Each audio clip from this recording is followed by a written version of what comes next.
Dear David, a few days ago, while I am saying this, I told you a story, a reprise of Edward's Day Out.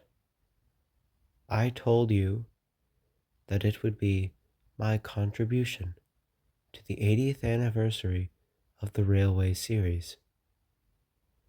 This is that story come to life. I sincerely hope you enjoy. Sincerely, the author. Edward's Day Out.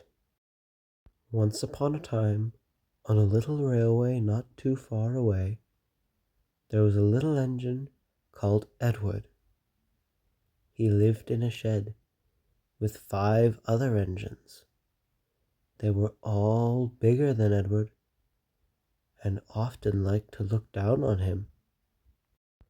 The biggest and proudest of them all was Gordon, who would often like to say, "Look at me fly by with the express." There was also 98462, also known as Kayla, who never seemed to know when enough was enough. She would often say, "The driver won't choose you again. They want big, strong engines like us." Aled Greedy, a big red engine, would say, "You're too weak to pull important trains." River, also known as 87546, would say, "I don't trust you tender engines. You're always causing trouble for us." And finally, Henry would say, "I am so much better than that other green engine locked up in the tunnel for always and always and always." These comments made Edward very sad indeed.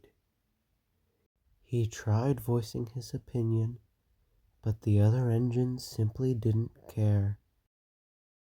The days turned to weeks, the weeks turned to months, and Edward became depressed.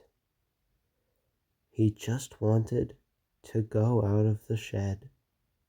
One morning, enough was enough, and Edward began to cry.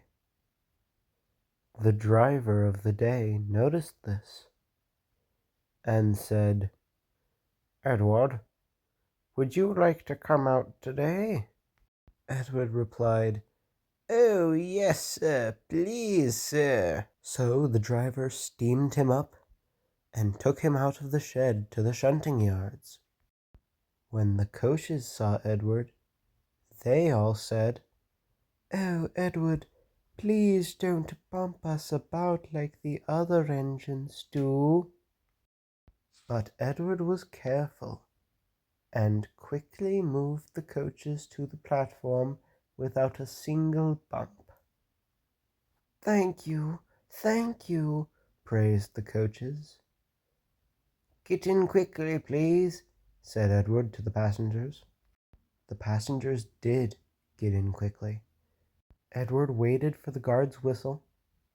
He waited and waited for what felt like hours, but it never came.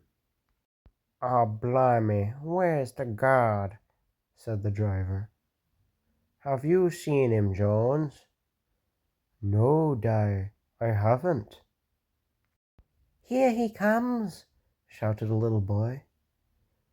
And there he was, the guard running down the hill with his green flag in one hand and a sandwich in the other. He quickly hopped on board the train and signaled Edward to leave. "Peep, peep," whistled Edward, and he pulled out of the station with a triumphant smile on his face. He passed by the shed. Gordon was still there, seething with rage. Edward flew down the line at impressive speeds. The passengers sung his praises at each station, and the coaches complimented him about how smoothly he rode. Edward was very pleased when they reached the last station. The driver got out and told him, "I have extra blue paint in my shed. I think I'll be able to bring some of it and give you a nice new coat of paint. Then you'll be the smartest engine in your shed." Edward liked that very much.